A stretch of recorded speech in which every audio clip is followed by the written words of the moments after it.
Hello, friends. I am Chevy. Welcome to my shed. How are you today? How's life in your world? How's things where you are? I hope it's fantastic.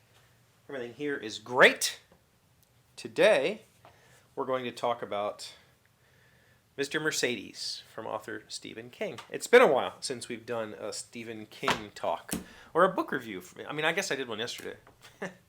But, I read. Sometimes I read a lot. Right now seems to be one of those times because I've been writing a lot, so I've been reading a lot, that sort of thing. And I read Mr. Mercedes in 3 days-ish. I started it Friday night, finished it Monday morning, so whatever that is. I finished it Monday afternoon. So about 30, whatever that is, 24 and 20, I don't know, 72 hours. I read Mr. Mercedes. And so I consider myself to be a Stephen King. I like Stephen King. I'm not going to say I'm a fanatic of Stephen King, but I do like reading him, despite a lot of the issues I have with his writing, which is there's a lot. But as I mentioned yesterday, I like reading Stephen King because I feel in a lot of ways he writes the way that I think about story. He writes in a very conversational tone. He writes very relatable characters. He gives them body and shape as opposed to just being mannequins on a page. He fills everybody out. Everybody gets something. And there's no different in Mr. Mercedes. If you're not aware, Mr. Mercedes is a part of a trilogy of books called the Bill Hodges trilogy, and it is just detective crime fiction. There's no supernatural elements. There's no, there's no supernatural elements. There's none of the traditional creepiness of Stephen King. What he does do well, that I feel like one of the reasons I keep coming back to him as an example is that his pacing is such a way that I don't think this is saying anything wrong, but maybe a Stephen King fan could fill me in on more of the details. But Stephen has often said he doesn't plan his books, he just writes. And it shows when you're reading his books. Early in the book, early chapters, you'll just get these floods of details and information and stuff and things and people's feelings and thoughts and the way this building looked and conversations that ultimately have no impact on the story or the plot, but you get a whole lot of detail. And then at some point, you can tell, there's always this point when you see that, oh, he's got the ending figured out now, because now it's just a race to that. And suddenly the pacing picks up, and suddenly all of that detail we just throw it away. Like now we're just moving, move. And physically, when you're reading the book, you're just turning pages.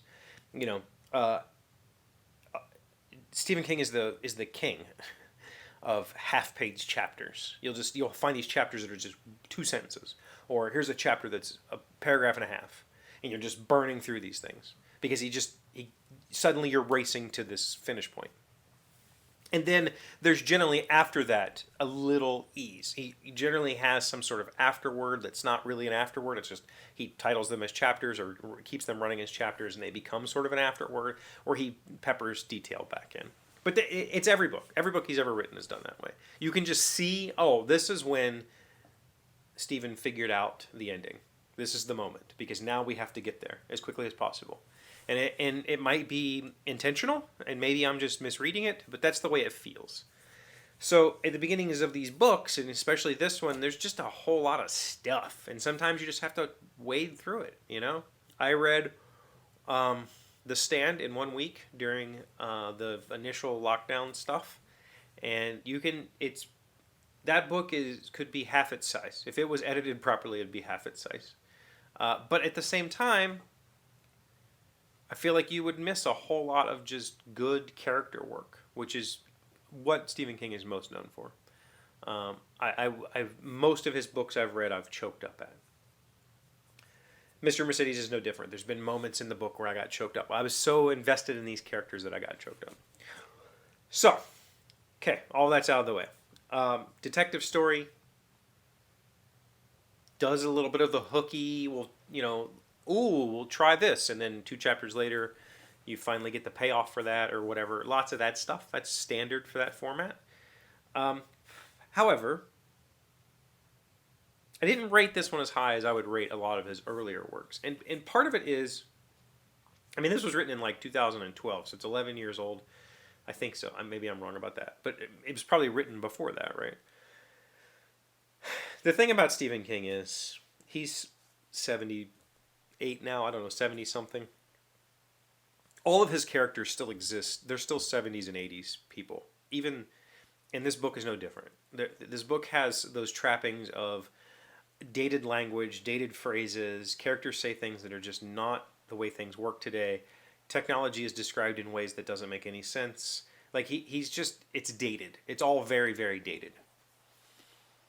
And there's other, like for some reason, I feel like every Stephen King book I pick up, the antagonist, like the way that Stephen lets you know that a person is bad is they say the N word incessantly. And it's in his books. It's in every book ever. Somebody is like, I hate black people.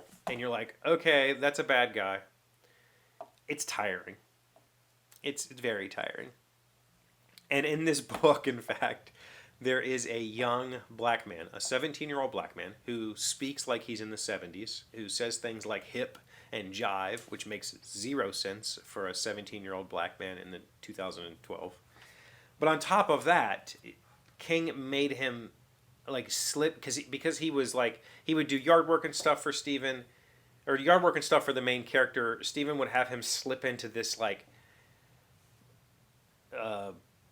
slave patois, which made no sense. Like, just what? Could you see a 17-year-old black kid like just going yes or massa and saying stupid shit like that? It's completely freaking ridiculous. And on top of that, King just made this black character just be a white guy who happens to be black and named Jerome, because and played off of the confusion of that instead of trying to write like a modern black character. Feels weird. It was fine. Like, I get it. Like, you're an old white guy. You don't understand it. That's fine. Like, but it felt a little bit like, I don't know, just icky, a little bit icky. There's plot holes, lots of them. The book is not well written, in my opinion. It's fine. I mean, it tells a story, but you have to really suspend. You have to just be willing to put reality on hold for a little bit and go, all right, whatever. That's the way that. Oh, sure. You have to be willing to say, oh, these two innocent people who are young, or well, one of them is young, and who have everything to lose, are just going to waltz into a extremely dangerous situation for no reason, like just because. It's kind of weird. So there's a whole lot of that, but it was overall. I read it in 3 days. It's not a small book, standard king size book. It's pretty lengthy read, but I kept turning those pages because he keeps doing that pacing thing. He keeps making you go, well, now I want to know what this character's up to. Well, now I want to know what this is up to. Well, now I want to know what this is up to. Despite it feeling like Grandpa writing a book about things he doesn't understand, which it is. And it's funny, in the author's note, he even says that. He's like, if I got it wrong, I just don't get it. And he did. It's okay. Good book. I'm already on to the second one, so I'm going to finish this. The reason I'm doing all of this is because I wanted to read Holly. And people were saying that like, if you don't know these stories, then the Holly character, the book will reference a whole lot of things you don't understand.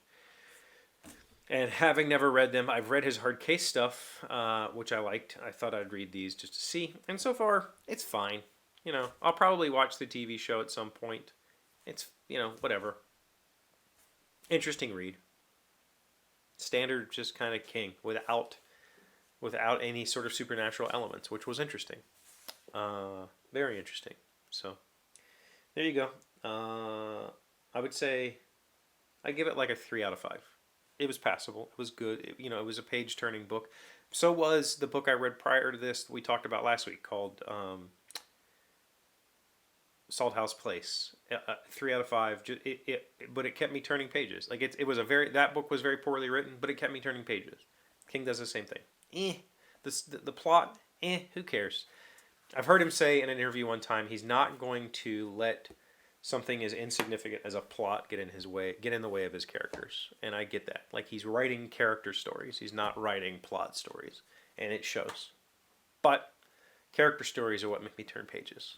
Plot stories I enjoy. Trust me, I really enjoy we have to get this object over there to save the world. But I really want the person doing that to suffer along the way and grow. Let me know what you think if you've read these books in the comments. Thank you for being here as always. Thank you for liking, commenting, subscribing, being amazing friends and wonderful people. I really appreciate you. And I'll see you again tomorrow. Today's word you should know to sound smart is tenet. It is a noun meaning a central philosophy, a core belief, a rule or principle one lives by. Christian writers from the 3rd century are pointed out the deleterious effect of Platonism